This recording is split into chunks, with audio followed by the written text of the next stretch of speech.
The night was cold, the sound of rain tapping against the rusted zinc roof. Inside the small room, Nathan lay on the thin mattress, his back turned, while Zara curled into herself in the farthest corner, arms wrapped around her knees. She hadn't stopped crying since they got home. She tried to be quiet, biting her lips, swallowing the sobs that threatened to escape, but Nathan heard every shaky breath, every silent sniffle. He sighed. Turning his head slightly, he spoke softly. "Zara, are you okay?" She stiffened, refusing to answer. Of course she wasn't okay. Nothing was okay. When she didn't respond, Nathan sat up, resting his elbows on his knees. "I don't want to upset you," he said gently, keeping his voice low as if afraid to startle her. "But if you need anything, just tell me." Still silence. Zara turned her face away, wiping her tears with the sleeve of her dress. She didn't want to talk, and she didn't want his kindness. Kindness was unfamiliar, suspicious. Nathan let out a small sigh. He could tell she was exhausted. She had barely eaten, barely spoken since they arrived. Then, as if making up his mind, he got up. Zara flinched when she heard the mattress creak. She turned her head just in time to see him walking toward the small kitchen corner. He didn't say a word. She watched as he uncovered the pot, scooped the remaining rice onto a plate, and brought it over to her. Zara blinked, surprised. How did he know? Her stomach had been twisting painfully for hours, but she had been too drained to acknowledge it. Nathan placed the plate in front of her, his movements careful. "Eat," he said simply. She hesitated, staring at him. "I'm not hungry," she muttered, though the loud growl of her stomach betrayed her. Nathan smirked slightly but didn't tease her. "Zara, I'm not stupid." Her lips pressed into a thin line. She didn't want to owe him anything. Still, the scent of the food filled her nose, and the emptiness in her stomach was unbearable. Slowly, she reached out and picked at the rice, eating small spoonfuls like she was doing him a favor. Nathan sat back down on the mattress, watching her with an amused expression. When she was done, barely satisfied but better than before, she wiped her mouth and set the plate aside. Nathan leaned against the wall. "We don't have much, Zara," he said, his voice steady. "But I promise you one thing, you won't starve." Zara's fingers curled slightly against her dress. Why was he like this? Why wasn't he laughing at her misery like Mila would? Why was he making promises no one ever had? She looked away. "I don't need your promises," Nathan chuckled. "Too bad. You're getting them anyway." Zara let out a small scoff, but there was no real bite behind it. "I'm sleeping here," she said stubbornly, gesturing to the corner of the room. Nathan simply shrugged. "Suit yourself." But before he lay back down, he pulled a spare wrapper from the pile of clothes and tossed it toward her. "At least cover yourself. It's cold." Zara hesitated before grabbing it. She hated that she needed it, hated that she felt even the slightest bit of warmth from his actions, but she still wrapped it around herself. When Zara stirred awake the next morning, sunlight streamed weakly through the tiny window. Her body was stiff from sleeping on the floor, but something felt different. She turned her head. The mattress was empty. Nathan was gone. She sat up, stretching her arms, when a sudden knock at the door made her freeze. Her heart pounded. Who would be knocking at this hour? Slowly, she stood up and walked toward the door, hesitating before cracking it open. A small boy, probably no older than 10, stood outside holding a loaf of bread. He grinned, flashing a gap-toothed smile. "Uncle Nathan say I should give you this." Zara blinked, staring at the bread. "He sent this." The boy nodded enthusiastically. "He say no money now, but he no one make you hungry. He say he go bring something better later." Zara swallowed. She took the bread from the boy, her fingers shaking slightly. Nathan had barely anything himself, yet the first thing he thought about when he left was making sure she had something to eat. The boy tilted his head. "You be him wife?" Zara's throat tightened. She couldn't answer. Instead, she simply nodded and stepped back, shutting the door softly. As she stared at the loaf of bread in her hands, a single thought filled her mind. Who exactly was this man? And why did his kindness scare her more than anything else? Zara sat cross-legged on the mattress, staring at the last few crumbs of bread in her palm. Bread. Again. She chewed slowly, swallowing with difficulty. Not because she wasn't hungry, but because she was tired. Tired of the dryness, tired of the blandness, tired of the reality she now lived in. But what choice did she have? This was her life now. Her fingers drummed against her knee. She needed to do something. Anything. Her gaze drifted to the small pile of clothes in the corner. Nathan's clothes. Wrinkled, stiff with cement dust, each piece carrying the weight of a man who worked far too hard. Before she could think twice, she grabbed them and stepped outside. The gossiping eyes and an unexpected conversation. The compound was alive with whispers and watchful gazes. Women sat outside their doors, peeling vegetables and exchanging gossip. A few men stood by the gate, smoking and watching. Children ran barefoot, kicking up dust as they played. Zara ignored them all. She knelt by a bucket, submerging the first shirt into the soapy water. Her hands worked quickly, the motions familiar. She had spent years doing this at the Daramola mansion, washing, scrubbing, folding. But this time, no one was standing over her shoulder barking orders. She was doing this because she wanted to. A shadow loomed over her. Zara looked up and found an elderly woman watching her. She was wrapped in a faded scarf, her sharp eyes scanning Zara with curiosity but not hostility. "You must be Nathan's wife," she said, her voice rough yet warm. Zara swallowed. "Yes, Ma." The woman nodded. "I am Mama Titi. I live next door." Zara dipped her head politely, her hands still scrubbing. Mama Titi stepped closer, watching her work. "You are washing his clothes already?" Her lips twitched in amusement. Zara paused for a split second before continuing. "I had nothing else to do." The old woman let out a low hum, crossing her arms. Then her voice softened. "Nathan is a good man." Zara froze. Mama Titi lowered herself slightly, her wise eyes locking onto hers. "I have watched that boy grow. He has struggled more than most, but he never complains, never raises his voice. He carries burdens bigger than himself, yet he still finds a way to smile." Zara swallowed, her grip tightening on the wet fabric. "Do you know what that tells me?" Mama Titi asked. Zara hesitated before shaking her head. The old woman smiled faintly. "It tells me that even if he has nothing, he will still give you everything." Silence stretched between them. Zara stared at the ripples in the water, her mind clouded. Nathan? Giving her everything? She didn't know how to respond. Mama Titi patted her shoulder gently. "Don't let a good man's kindness go unnoticed, my dear. Not every woman gets one." Then with that, she turned and walked away, humming softly. Zara sat still for a long time, her mind racing. The sun dipped below the horizon, casting an orange glow over the compound. Zara sat inside, her fingers tapping against her knee. She had no idea why she kept glancing at the door. Then, just as the sky darkened, the door creaked open. Nathan stepped inside, his shirt damp with sweat, his hands rough and covered in dust. He looked exhausted, but when his gaze swept across the now clean room, his tired eyes widened slightly. "You cleaned?" Zara shrugged, suddenly feeling self-conscious. "I was bored." Nathan nodded, setting down the sack he carried. Then, without a word, he reached into the bag and pulled out another loaf of bread. Zara's stomach dropped. Again, Nathan placed it on the table. "I got this for you."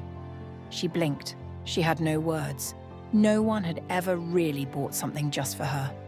She hesitated, then reached for the bread. "Thank you." Nathan gave a small nod before sitting down on the floor, stretching his legs with a tired sigh. Zara bit into the bread, chewing slowly.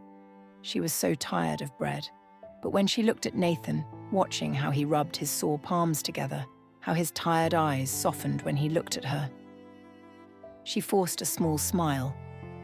Not because she loved the bread, Not because she wanted to accept this life, but because, for the first time, someone was trying to care for her, even if it was just with a loaf of bread.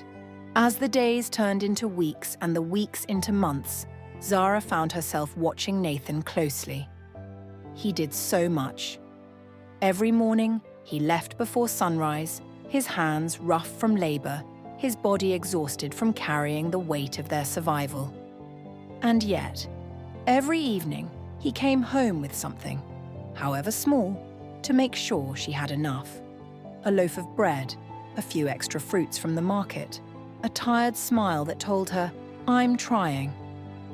Zara saw it all, and for the first time in her life, she didn't just sit back and accept it, she wanted to help. So when Nathan gave her a small amount of money for upkeep, instead of spending it, she saved. Little by little, she scraped together just enough to buy a small tray of fruit, mangoes, oranges, bananas. She set up a tiny stall right in front of the compound, balancing the wooden tray on an old crate. At first, no one paid much attention, but as days passed, neighbors started stopping by. They saw her every morning, arranging the fruits with quiet focus. They saw her saving every little profit, reinvesting it, growing it. And Nathan? Nathan noticed everything. Each evening when he returned from work, drenched in sweat, his muscles aching, he would pause by her stall. At first, he simply watched. Then, one evening, he dropped a small bunch of bananas onto her tray. "A friend at work gave me these. Sell them." Another day, he brought home a wooden crate. "To keep your fruits from rolling away," he explained casually. And when the sun became too harsh, he surprised her with a small umbrella.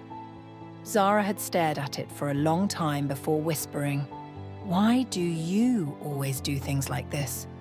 Nathan had simply shrugged, his voice soft. "Because you deserve someone who looks out for you."